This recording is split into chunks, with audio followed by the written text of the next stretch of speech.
जय राधा माधवा कुंज बिहारी जय राधा माधवा कुंज बिहारी जय गोपी जना वल्लभा गिरिवरधारी जय गोपी जना वल्लभा गिरिवरधारी जय गोपी जना वल्लभा गिरिवरधारी जय गोपी जना वल्लभा गिरिवरधारी यशोदनंदन ब्रज जनरंजन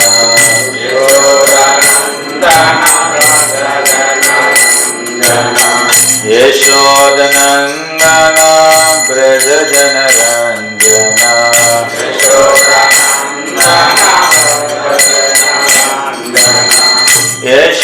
यशोदनंदन ब्रज जनरंजन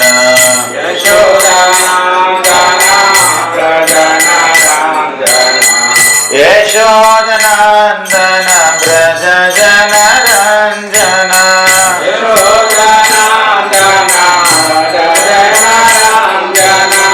यमुना तीरा वनचारी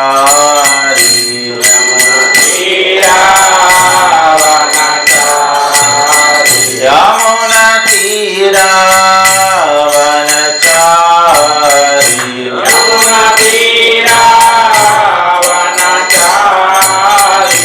जय राधा माधवा कुंज बिहारी जय राधा माधवा कुंज बिहारी हरे कृष्णा कृष्ण कृष्ण हरे हरे हरे राम राम राम हरे हरे हरे कृष्णा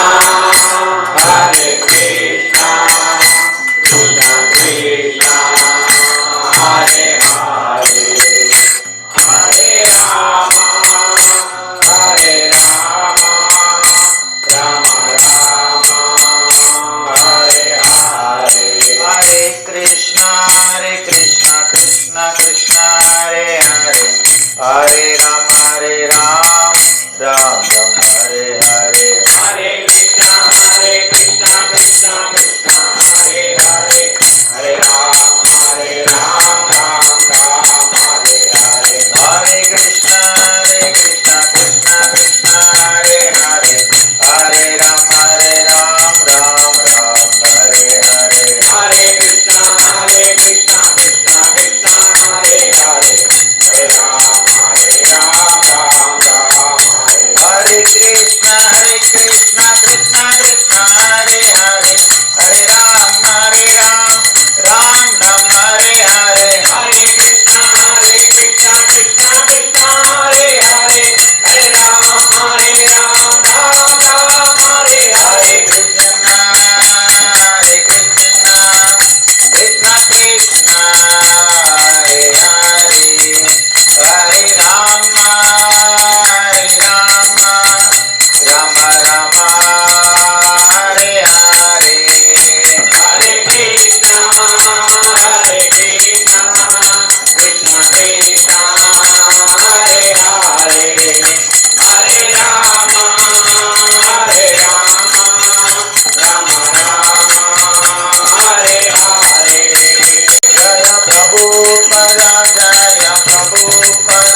धर्म हरिनाम संकीर्तन की जय श्री श्री राधा मदन मोहन की प्रहलाद नरसिंहदेव भगवान की जय श्री कृष्ण चैतन्य प्रभु नित्यानंद श्री अद्वैत गदाधर श्रीवासादि गौर भक्तवृंद की षड्गो संप्रभुगण की गौर भक्तवृंद की जय।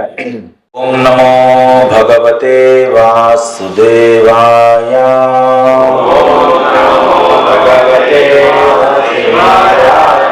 ओम नमो भगवते वासुदेवाय। ओम नमो भगवते वासुदेवाय। ओम नमो भगवते वासुदेवाय। ओम नमो भगवते वासुदेवाय। हरे कृष्ण। भगवद्गीత 12వ అధ్యాయం. సో కృష్ణుడు ఈ జగత్తుకి రావడానికి, ఈ తుచ్చమైన జగత్తుకి రావడానికి ఎన్నో కారణాలు ఉంటాయి. అందులో ముఖ్యమైన కారణం తన భక్తుల్ని రక్షించడం కోసం మరియు దుష్టులని శిక్షించడం కోసం. అది రెండో విషయం. అండ్ మొదటిగా తన భక్తుల్ని రక్షించడం కోసం వస్తుంటారు. సో భగవద్గీత కృష్ణుడు ఈ జగత్తుకు వచ్చాడు. వచ్చిన తర్వాత ధర్మాన్ని స్థాపించడానికి వచ్చారు. ఆ ధర్మ స్థాపనలో ఈ మహాభారతం అనేది జరిగింది. సో ఈ మహాభారతాన్ని కృష్ణుడు ఒక ఆట వస్తువుగా కొంతమందిని ఆయన యొక్క మహాభారత ఇతిహాసంలో వాడుకోవడం జరిగింది. సో అందులో మహాభారతంలో ఉన్నటువంటి ముఖ్యమైనటువంటి ఘట్టం ఈ కురుక్షేత్ర యుద్ధ సమయంలో. సో ఆ కురుక్షేత్ర యుద్ధ సమయంలో ముఖ్యమైనటువంటి ఘట్టం ఏంటంటే భగవద్గీత చెప్పడం. ఆ భగవద్గీతలో కృష్ణ చెప్పినటువంటి సుమారు 2 గంటల భగవద్గీతలో ముఖ్యమైనటువంటి ఘట్టము 12వ అధ్యాయం. 12వ అధ్యాయంలో ఇంకా అతి ముఖ్యమైనటువంటి ఘట్టం ఏంటంటే 12వ అధ్యాయము ఎన్నో శ్లోకము 13వ శ్లోకం నుంచి కృష్ణుడు చెప్తున్నాడు. అర్జునుడు అడిగాడు, ఏ కృష్ణ, నిన్ను సంతృప్తి పరచాలంటే ఒక భక్తునికి ఉండాల్సినటువంటి లక్షణాలు ఏంటి?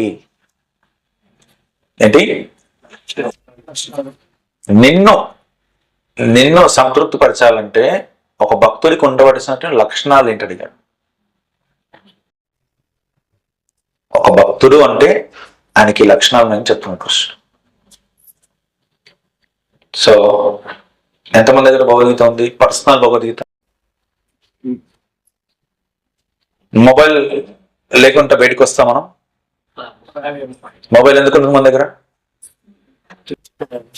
మనల్ని కాంటాక్ట్ కావాలని, ఎవరన్నా మనతో మాట్లాడాలంటే, దూరం నుంచి మనల్ని కాంటాక్ట్ కావాలంటే మన దగ్గర ఒక మొబైల్ ఉంది. సో మనము భగవంతుని కాంటాక్ట్ కావాలంటే భగవద్గీత. మన దగ్గర మొబైల్ లేదనుకోండి, మనతో ఎవరు కాంటాక్ట్ కాదు.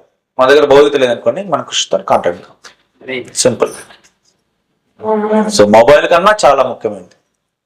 సో కృష్ణుని ఇది భగవద్గీత ఉంటే కృష్ణుని దగ్గర మనకు సిగ్నల్ ఉంటుంది.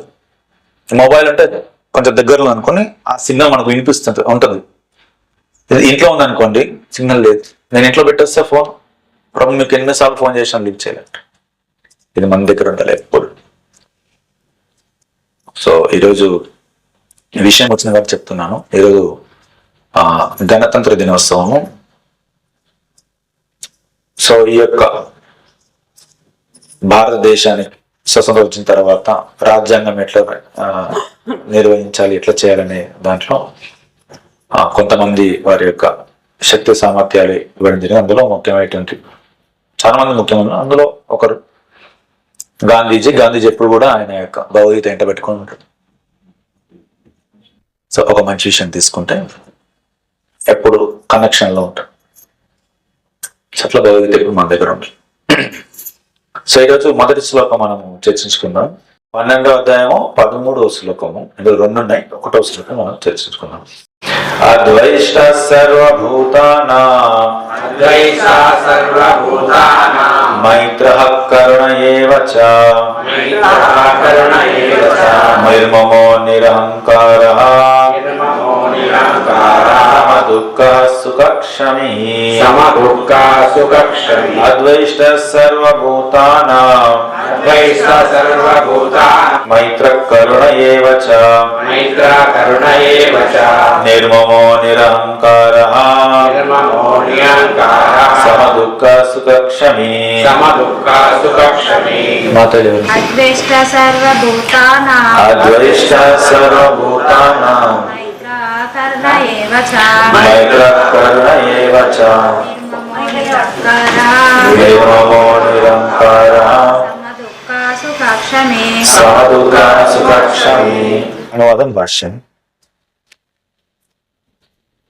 ద్వేషమన్నది లేకుండా సర్వ జీవులైన మైత్రిని కలిగిన వాడును, మమత్వము లేనివాడును, మిథ్యాహంకార రహితుడును, సుఖ దుఃఖములు రెండింటి అందును సమభావము కలవాడును, క్షమాగుణము కలవాడును, సదా సంతుష్టుడైన వాడును, ఆత్మ నిగ్రహం కలవాడును, తన మనోబుద్ధులను నా యందు లగ్నం చేసి దృఢ నిశ్చయముతో నా భక్తి అందు నీతుడైనట్టి వాడు అగు నా భక్తుడు నాకు అత్యంత ప్రియుడు. వార్షికు విశుద్ధ భక్తియుత విషయమునకే మరల అరుదించి శ్రీకృష్ణ భగవానుడు శుద్ధ భక్తుని దివ్య లక్షణములను ఈ 2 శ్లోకములందు వివరించుచున్నాడు. శుద్ధ భక్తుడు ఎటువంటి పరిస్థితి అందును ఎన్నడూ కలగనుండడు. అతడు ఎవ్వరిని ద్వేషింపడు. అలాగుననే శత్రువు కావాలని అతడు తలపడు. పైగా అతడు నా పూర్వ పాప కర్మల కారణముగా అతడు నా యొక్క శత్రువుగా వర్తించుచున్నాడు. కావున ఎదిరించుట కన్నను అనుభవించుడే లేదు అని తలపోయింది. ఈ విషయమే తత్తే అనుకంప సుసమీక్షమాను భుంజాన ఏవాత్మ విపాకం అను శ్లోకం ద్వారా శ్రీమద్ భాగవతమున 10:14-8 నుంచి తెలుపబడినది. అనగా భక్తుడు కలతకు గురి అయినప్పుడు లేదా భక్తను సంప్రాప్తించినప్పుడు దాన్ని తనపై భగవాను చూపు కరుణగా భావించదు. నా పూర్వ పాపం వలన ఇప్పుడు అనుభవించే కష్టము కన్నను అత్యంత దుర్భరమైన కష్టము నేను అనుభవింపవలసి ఉన్నది. కానీ ఆ భగవాన్ని కరుణ చేతనే నేను పొందవలసిన శిక్షనంతటిని పొందక ఆ శిక్షలో కొంత భాగమును మాత్రమే నేను పొందుచున్నాను అని ఆ భక్తుడు తలపోయి కనుకనే పలు కష్ట పరిస్థితులైనను భక్తుడు సదా శాంతుడును కలగనుందని వాడును ఓర్పు కలిగిన వాడును అయి ఉండును. అట్టి భక్తుడు తన శత్రువుతో సహా ప్రతివాని ఎడను సదా కరుణను కలిగి ఉండును. నిర్మమ అనగా భక్తుడు దేహమునకు సంబంధించిన బాధలకు కష్టములకు ఎక్కువ ప్రాధాన్యం నొసగడని భావము. తాను భౌతిక శరీరమును కానని విషయమును అతడు సంపూర్ణముగా ఎరిగి ఉండుడే అందులో కారణం. దేహాత్మ భావనము లేని కారణమున అతడు నిత్యాహంకారములకు దూరుడై సుఖ దుఃఖములందు సదా సమభావమును కలిగి ఉండును. అతడు క్షమాగుణమును కలిగి భగవత్ కరుణచే ఏది ప్రాప్తించినచో దానితో సంతుష్టుడై ఉండును. కష్ట సాధ్యమైన దాన్ని పొందవలనని తీవ్రముగా ప్రయత్నింపకుండుటచే అతడు సదా ఆనందమయుడై ఉండును. గురు ఉపదేశములందు లగ్నమై ఉన్నందున అతడు సంపూర్ణ యోగి అనబడును. ఇంద్రియములన్నీయును నిగ్రహింపబడి ఉన్నందున అతడు ధీరుడును మరియు స్థిర నిశ్చయును అయి ఉండును. భక్తియుత సేవయను స్థిర నిశ్చయము నుండి అతని ఎవ్వరును కదల్చలేనందున ఆ భక్తుడు మిథ్యాచారములచే ప్రభావితుడు కాడు. శ్రీకృష్ణుడు నిత్యుడైన భగవానుడని సంపూర్ణ జ్ఞానమును కలిగి ఉన్న అతన్ని ఎవ్వరును కలతపరచలేదు. ఈ శుభ లక్షణములన్నీయును అతడు తన మనోబుద్ధులను శ్రీకృష్ణ భగవానుని యందు సంపూర్ణముగా స్థిరపరచడం సమర్థుని చేయగలవు. వాస్తవమునకు అటువంటి ప్రామాణికమైన భక్తి నిస్సంశయముగా అరుదుగా నుండును. కానీ భక్తి యోగమునందని నియమములను నిష్ఠగా పాటించడం ద్వారా భక్తుడు అట్టి దివ్య స్థితి యందు నెలకొనగలడు. తనకు అటువంటి భక్తుడు అత్యంత ప్రియుడని శ్రీకృష్ణ భగవానుడు పలుకుచున్నాడు. సంపూర్ణ కృష్ణ భక్తి రసా భావనలో ఉనర్చబడు అతని కర్మలచే భగవాను సదా ప్రియము నందుటయే అందులకు కారణము. ఓం జ్ఞానతిమిరంగస్య జ్ఞానాంజనశలాకయ చక్షురున్మిలితం తస్మై శ్రీ గురువే నమః. జై శ్రీ కృష్ణ చైతన్య శ్రీ నిత్యానంద శ్రీ అద్వైత గదాధర శ్రీవాసాది గౌరవముని. హరే కృష్ణ కృష్ణ కృష్ణ హరే హరే రామ హరే రామ. కృష్ణుడు మొత్తం ఆ యొక్క మహాభారతాన్ని సృష్టించింది మనందరికీ భగవద్గీతను ఇవ్వడం కోసము. సో మనల్ని అజ్ఞానం నుంచి జ్ఞానంలోకి తీసుకురావడం కోసం, అజ్ఞానాన్ని తొలగించడం కోసం, అజ్ఞానపు తెరను తీర్చడం కోసం. సో అజ్ఞానపు తెర ఈ భగవద్గీతని మనం తీసేస్తాం. సో కృష్ణుడు చెప్తూ వస్తున్నాడు కర్మయోగ, జ్ఞానయోగ చెప్తూ వస్తున్న తర్వాత భక్తి యోగ వచ్చినప్పుడు ఇక్కడ కృష్ణుడు చెప్తాడు ఆయనకి ఇష్టమైన వాళ్ళు ఎవరు.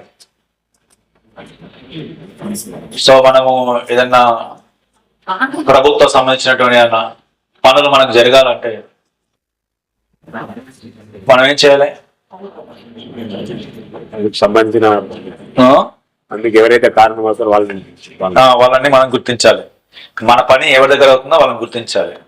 గుర్తించిన తర్వాత మన పని త్వరగా కావాలంటే ఏం చేయాలి? వాళ్ళకి ఇష్టమైన ఆయనకి ఇష్టమైనది కనుక్కొని అది చేసామనుకోండి మన పని ఫాస్ట్ అవుతుంది. ఉదాహరణకి ఇంద్రుడు అపరాధం చేసిన తర్వాత కృష్ణుడి దగ్గర క్షమాపణ అడగడానికి వెళ్ళాడు. ఆయన అహంకారం ఒప్పుకోవట్లేదు. సో ఎలా అని తర్వాత కొంతమంది గురువులందరినీ ఆశ్రయించి సో నేను ఎలా వెళ్ళి కృష్ణుని క్షమాపణ అడగాలంటే, సో నువ్వు అడిగే ముందు కృష్ణునికి ఇష్టమైంది ఏదైనా చెయ్యాలి. సో కృష్ణునికి ఎవరు ఇష్టం? గోమాత. సురభి మాతను తీసుకెళ్ళి అక్కడ ముందు పెట్టాడు కృష్ణుడు. సో అంతకన్నా ముందు బాగా ఎంతో క్రోధంగా కోపంతో ఉంటాడు, దివ్యమైన కోపంతో. సో ఎప్పుడైతే గోమాతను చూస్తే శాంతంగా అయిపోయాడు. సరే వెళ్ళి నన్ను క్షమించండి అంటే సరే వెళ్ళిపోవాలి వదిలేసి. సరే కూడా మనము భగవంతుని సంతృప్తి పరచాలి. ఒక భక్తుని యొక్క జీవితం యొక్క ముఖ్య ఉద్దేశం అంటే భగవంతుని సంతృప్తి పరచడం.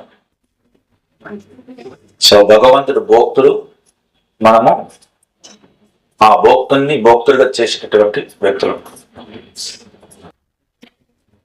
మనం దాసులము, ఆయన యజమాని. ఇది భక్తుల యొక్క ప్రాథమిక లక్షణం.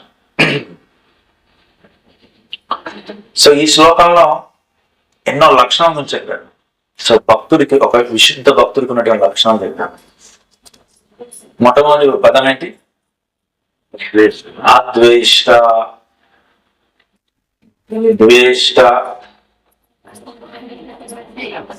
ద్వేషించడానికి వ్యతిరేక పదం ఏంటి? ప్రేమించ. ఎవరైనా మనం ప్రేమించకపోతే ఆటోమేటిక్ గా ద్వేషం అనేది వస్తుంది. సో రెండు వ్యతిరేక పదం. ఇక్కడ ఏమంటారు? సర్వభూతాన. సో ఈ సృష్టిలో ఉన్నటువంటి ప్రతి జీవిని ద్వేషించకుండా ఉండాలి.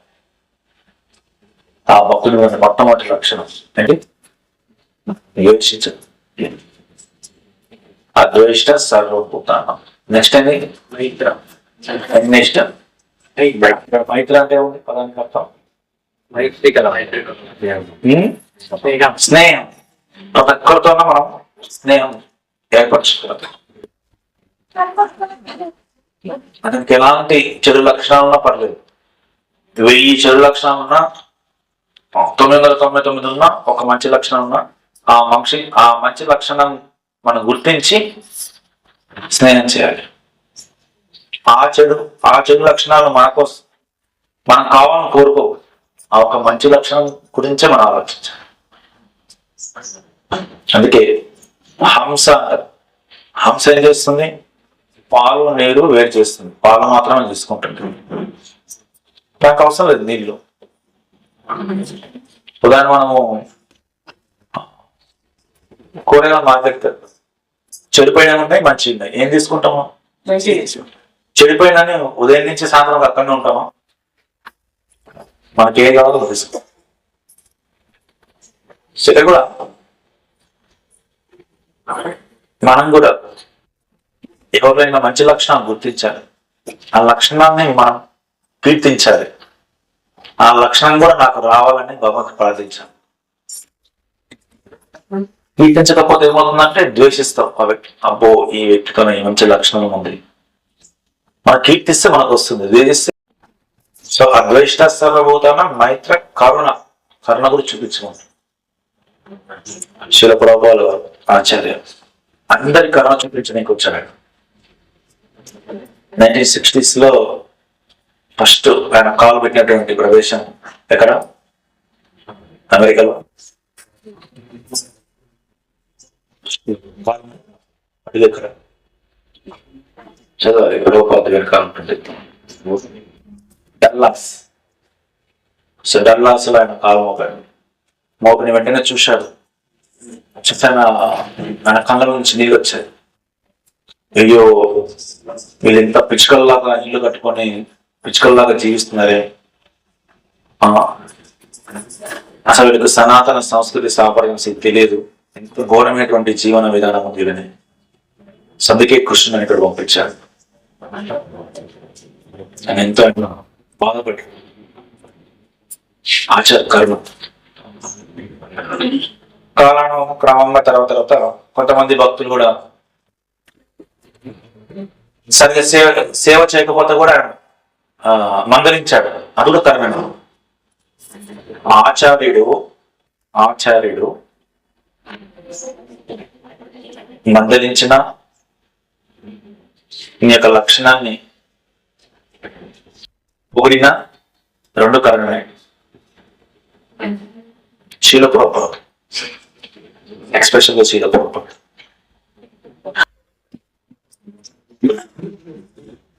ఆయన ఆచార్య, చివరి ఆచార్య ఈ కలియుగానికి.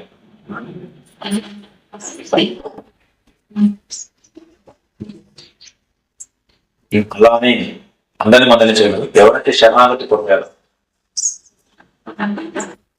శరణాగతి పొందారో వాళ్ళకి మనం మార్గాన్ని చూపించవచ్చు. అది ఆయన లక్షణాన్ని పొగిడి లేకుంటే మందలించి తప్పు చేస్తాం. నిర్మం అంటే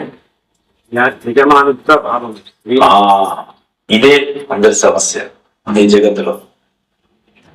అక్కడి నుంచే వచ్చింది ఈ లక్షణం. ఏంటి? ఐఎమ్ ది బాస్, నేనే బాస్, మిగతాలంతా ఏంటి? దాస్. ఒక భక్తుడు లక్షణం కాదంటాడు కృష్ణ చెప్పాడు. నా భక్తుడు నేను బాస్ అనుకోడు, నేను దాసే అనుకుంటాడు. కానీ ఈ జగత్తులో మనం ఎందుకు కొట్లాడుతున్నామంటే నేను బాస్ కావాలి కొట్లాడుతాను. నువ్వు దాసుగా ఉండు, నేను బాసుగా ఉంటాను. లేదు, నువ్వు దాసుగా ఉండు, నేను బాసుగా ఉంటాను. ఇదే గొడవ మెయిన్.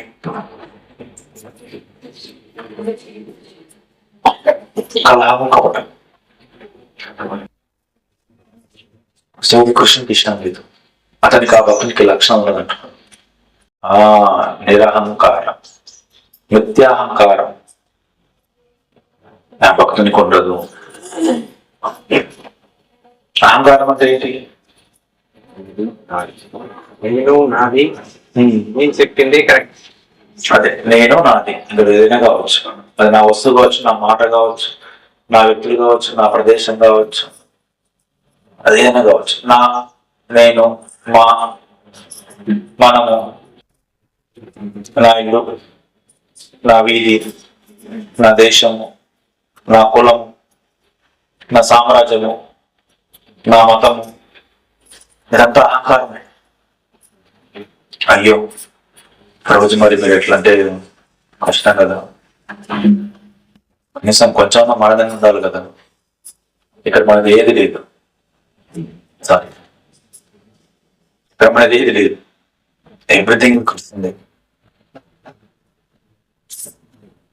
బ్యాంక్ లో క్యాషియర్ ఉంటాడు కదా, 10:30కి వెళ్తాడు, 4:30కి బయటకు వస్తాడు. ఆయన దగ్గర ఎన్ని డబ్బులు ఉంటాయి? ఆ మధ్యలో కోట్ల రూపాయలు ఉంటాయి. 4:30 తర్వాత ఆయన దగ్గర డబ్బులు ఉంటే ఏం చేస్తారు? ఆయన్ని తీసుకుపోయి జైలు వేస్తారు. 10:30 నుంచి 4:30 వరకు నావి అని కూడా అనుకోండి, తీసుకుపోయి జైలు వేస్తారు. అది నువ్వు దేనికి వాడాలో దానికి వాడాలి. నీ యజమాని ఏం చెప్పాడో అదే చేయాలి. సో ఇక్కడ కూడా మనం ఈ జగత్తుకు వచ్చాము. సో ఆయన్ని చేరుకోవడం కోసము ఆయన ఇచ్చినటువంటి వరాలని ఎట్లా వాడుకోవాలి అట్లా వాడుకోవాలి, ఎంత కావాలో అంత వాడుకోవాలి. What you need, that's only. దాని గురించి నువ్వు ఆలోచించు, దాని గురించి నువ్వు వాడుకో. అదేదో స్టోరీ చెప్తారు, 3 వీధుల మధ్యలో ఒక రైస్ బ్యాగ్ వేస్తే ఒక పిచ్చుక పోయి 4 దిండి తినదంట, ఒక ఆవు పోయి ఒక 2 కిలోలు తినదంట, మనిషి పోయి ఆ బ్యాగ్ ఎత్తుకెళ్ళిందంట, ఇంకా చూస్తుంటే ఇంకా 4-5 బ్యాగులు ఉన్నాయని. సో ఇది నాది, నాకు కావాలి.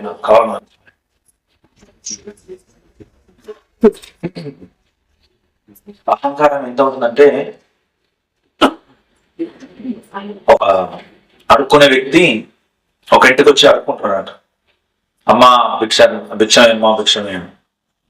ఆ ఇంట్లో వాళ్ళ కోడలు బయటకు వచ్చి ఏం లేదు రేపు రాపో, లేదమ్మా బాగా ఆకలి అవుతుందమ్మా, కొంచెం ఏమమ్మా, లేదు చెప్పాను కదా వెళ్ళిపో, నా మాట విన్నాను, వెళ్ళిపో. సరే వెళ్ళిపోతున్నాడు. అలా వీధి దాటి వెళ్ళిపోయిన తర్వాత వీళ్ళత్తమ్మ కలిసింది అక్కడ.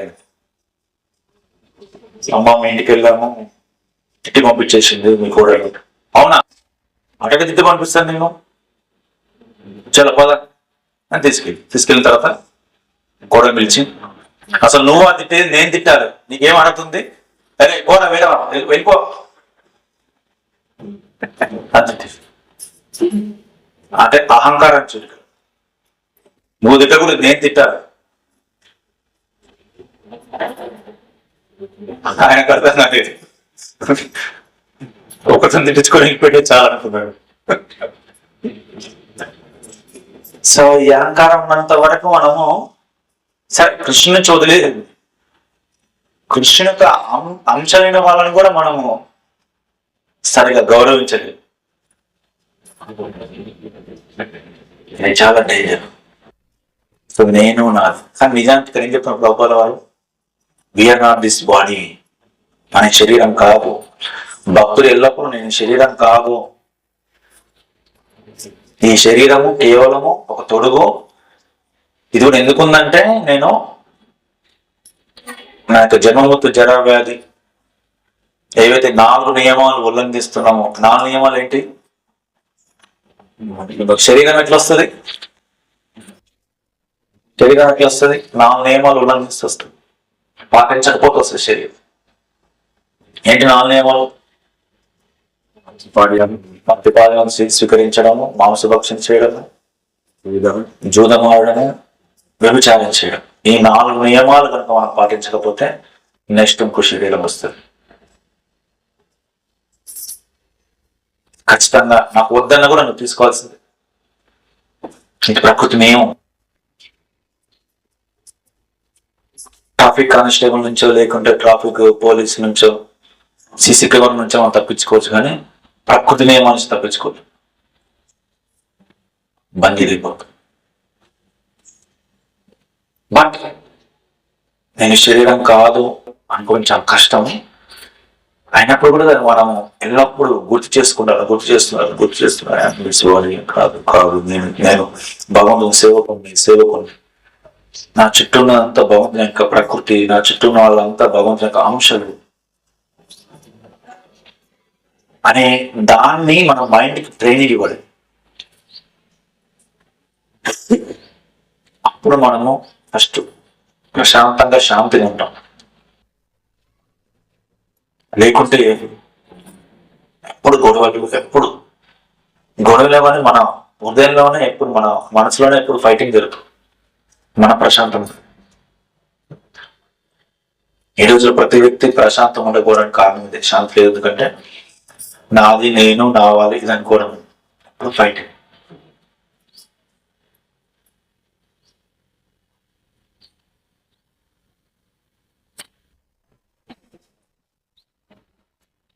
ఇది ఎలా వస్తుందండి? లక్షణం అంటే వినాలి, శాస్త్రం వినాలి, సాధు నుంచి వినాలి వినాలి వినాలి వినాలి వినాలి వినాలి వినాలి వినాలి వినాలి.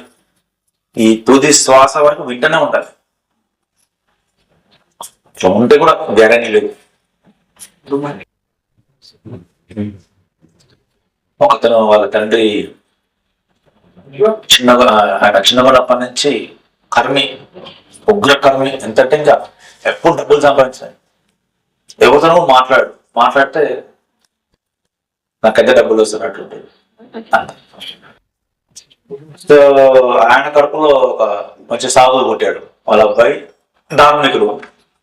అబ్బా మా నాన్న జీవితం మొత్తం ఈ డబ్బులు సంపాదించడం అయిపోయింది, ఎట్లా మా నాన్న కనీసం ఇంకా చనిపోయే టైంలో అన్నా సరే ఇతన్ని ఆధ్యాత్మికంగా అంటాడు కదా, చనిపోయేటప్పుడు భగవంతుని నామస్మరణ చేయాలి.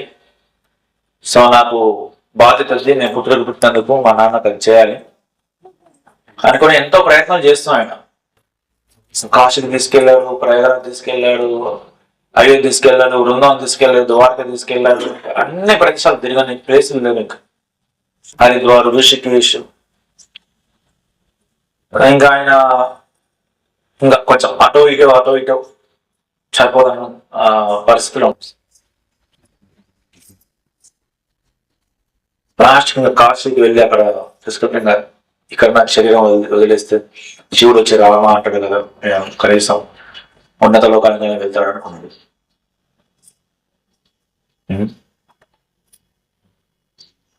అక్కడ ఏమైంది, కూర్చొని పడుకొని ఏడుస్తున్నాడు. కళ్ళ నీళ్ళు వచ్చాయి. కళ్ళ నీళ్ళు వచ్చేవారికి అబ్బా మా నాన్నలో మార్పు వచ్చింది అనుకున్నాడు. మార్పు వచ్చిందబ్బా, నా జన్మ ధన్యమైపోయింది, నేను పుత్రుడు కూర్చున్నందుకు నా బాధ్యత అయిపోయింది. నాన్న చూసావు నాన్న, అవును ఇన్ని రోజులు నువ్వు తీసుకురావాలి, నన్ను ముందే తెచ్చింటే బాగుండు. ఇక్కడ ఎన్ని కట్టెలు కాలుతున్నాయి, నేను కట్టెల వ్యాపారం పెట్టుకునేవాడిని, ఇప్పుడు డబ్బులు సంపాదించేవాడిని. అబ్బా నేను ఎవ్వరు మార్చలేదు అనుకో. సో ఈ లైఫ్ మొత్తం మనం దేనిపైన ఆసక్తి పెట్టుకొని మనము వ్యవహరిస్తామో మృత్యు సమయంలో కూడా ఎక్కువ అదే గుర్తుకొస్తుంది. దేవునికి అటాచ్ దానికి గుర్తుకొస్తుంది. సైంటిఫిక్ ఏంటంటే 30 సంవత్సరాలు ప్రతిరోజు మనం చేసే వ్యవహారంలో ఎక్కువ దేనిపైన మన మనస్సు లగ్నం అవుతుందో మిగతా 70 సంవత్సరాలు దానిపైన ఉంటుందండి. అందుకంటారు పిల్లల్ని మేబీ 13 నుంచి 25-30 సంవత్సరాల వరకు చాలా జాగ్రత్తగా మంచి సాంగత్యంలో ఉంచాలని అనుకుంటారు. 30 దాకా వదిలేసేది, ఆ మంచి సాంగత్యంలో వదిలేసేది అంతే. ఆ లక్షణాలు ఫీడ్ చేశాను కదా, ఆయన ఇమేజ్ పడింది కదా. దాన్ని ఇప్పుడు ఏం చేస్తున్నాం, పిల్లలకి ఫోన్లు ఇచ్చేస్తున్నాము, చెరువులుగా డబ్బులు ఇచ్చేస్తున్నాము. వాళ్ళు ఏం తింటున్నారు, ఏం చూస్తాం మనకు తెలియదు. అయ్యో మా అబ్బాయి ఇట్లా చేయడే, ఇట్లా అనుకోలేదు, అయ్యో సడన్ గా ఇట్లా అయిపోయింది. సడన్ గా అయ్యేది కాదు, నీకు తెలియదు, నీ బ్యాక్గ్రౌండ్ జరుగుతుంది. చూడకపోవడం నీ తప్పది, నువ్వు దానిపైన దృష్టి పెట్టలేదు. దృష్టి పెట్టే బాధ్యత నీది. భగవంతుడు నీకు పిల్లలు ఇచ్చారు, మంచి మార్గంలో నీకు బాధ్యత ఇచ్చారంటే మంచి మార్గంలో బాధ్యత చూడాలి.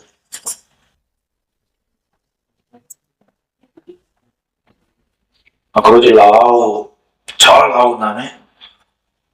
ఆమె ఎంత లావు ఉందంటే ఇంకా ఆమె ఫస్ట్ ఫ్లోర్ ఎక్కట్లేదు. ఆమె సుమారు ఒక 20 మెట్లు ఉంటాయి, ఎక్కట్లేదు ఆమె. అంటే లిఫ్ట్ ఆమె యాక్చువల్గా ఆమె 3rd floor, lift 1st floor నుంచి ఆమె ఆ 20 మెట్లకి వరకు ఆమె బాగా ఆయాసం వచ్చేసి నిల్చుంది. వెంటనే ప్రభుపాల్ కూడా ఆ లిఫ్ట్ లోకి వచ్చారు. ఆమె అవస్థను చూసి ప్రభుపాల్ గారు you are suffering. Yes Guruji, but you are this body, you are not this body. నువ్వు శరీరం కాదు, ఎందుకు నువ్వు బాధపడుతున్నావు? సో ఆచార్య నుంచి ఆ పదాలు విని ఆమె అవును కదా, నేను శరీరం కాదు కదా, నేను భగవంతుని యొక్క అంశ అవుతాను కదా. Yes yes yes yes mental గా ఫస్ట్ మెంటల్ గా ప్రిపేర్ అయ్యాం.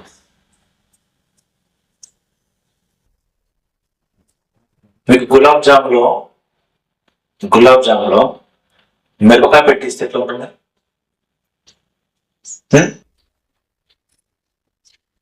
చెప్పండి. నేను గులాబ్ జాములో ఉప్పు నిలకం చేస్తే ఎట్లా ఉంటుంది? మన మైండ్ ఒప్పుకుంటుందా? ఫస్ట్ అనుకున్నా ఇది గులాబ్ జామ్ స్వీట్గా ఉంటుంది, షుగర్ స్వీట్గా ఉంటుంది, స్వీట్గా ఉంటుంది మన మనసు అనుకున్నాం. అది నోట్లో వెంటనే ఉప్పు ఉంది అనుకోండి, మన మనసు ఒప్పుకోవచ్చు. ఈ గులాబ్ జామ్ ఉప్పు ఉంటుంది, ఉప్పు గులాబ్ జామ్ అనుకోండి, తింటే ఓకే సరే ఉప్పు ఉంది. మైండ్ ట్రైనింగ్ ఇవ్వాలి.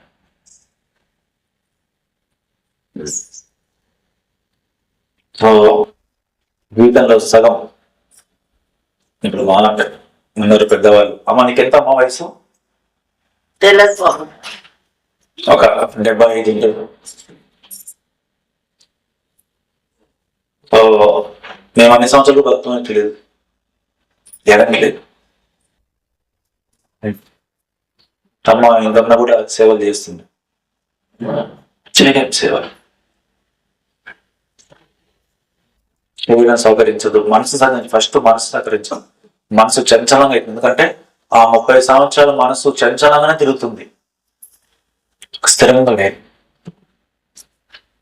మిలిటరీ వాళ్ళు ఎట్లా ఉంటుంది? మైండ్ స్ట్రిక్ట్ గా ఉంటున్నారు, ఎప్పుడు మైండ్ పని పెడుతుంటారు. ఆ చెత్త తీసి ఇక్కడ వేపిస్తారు, ఇక్కడ చెత్త అక్కడ వేపిస్తారు, మళ్ళీ అక్కడి నుంచి అక్కడ వేపిస్తారు, ఇక్కడ నుంచి ఇక్కడ. ఏం పని ఉండదు, పని కాదు. వేపియడం అంటే వాళ్ళ మనస్సుని పనిలో పెట్టడం. Empty mind is devil work shop అంట. కాదు మైండ్ అనుకోండి, అది దయ్యాల ఏమంటారు కొప్ప అంటాడు, దయ్యాల కొప్ప.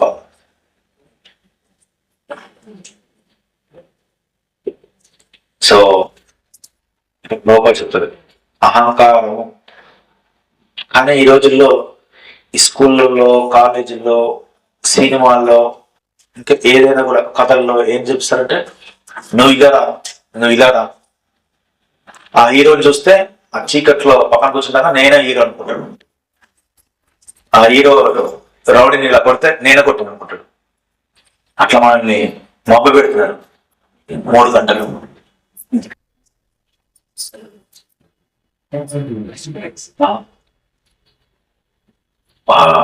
అదే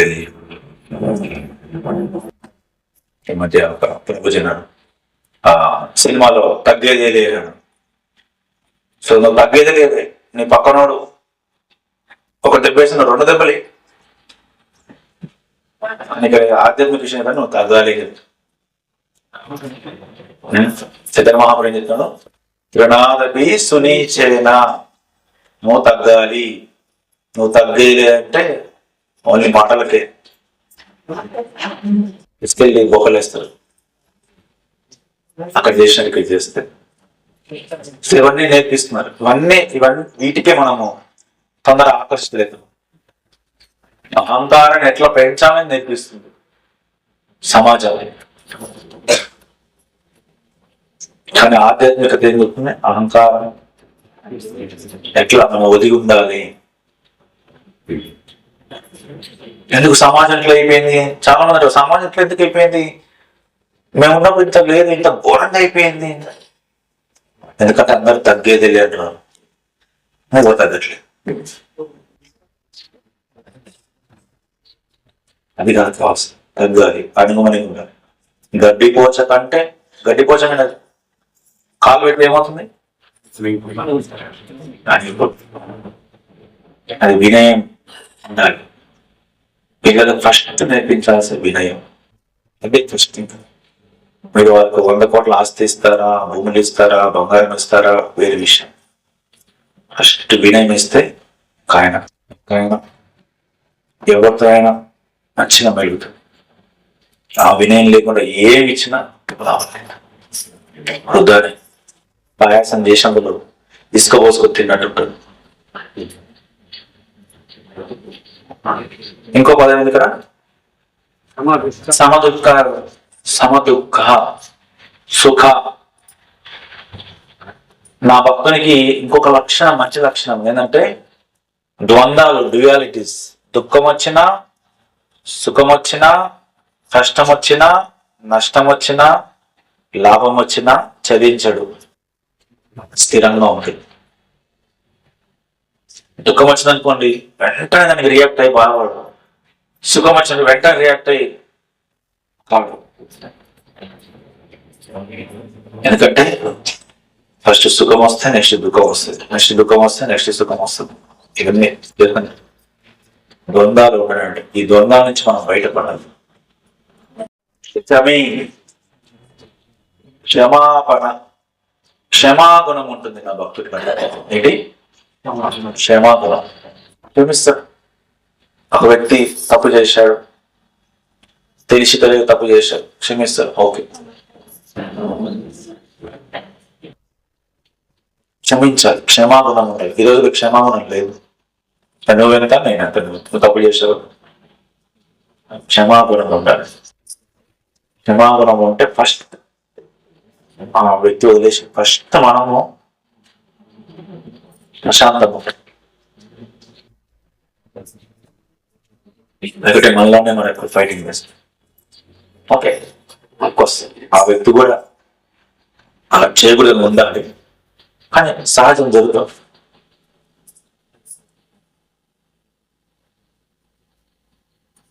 ఈ లక్షణాలు ఉండాలని చెప్తున్నాను కృష్ణ. అది ఆ శ్లోకం వరకు అంతే ప్రభుజీ. 2 శ్లోకాలు యాక్చువల్గా.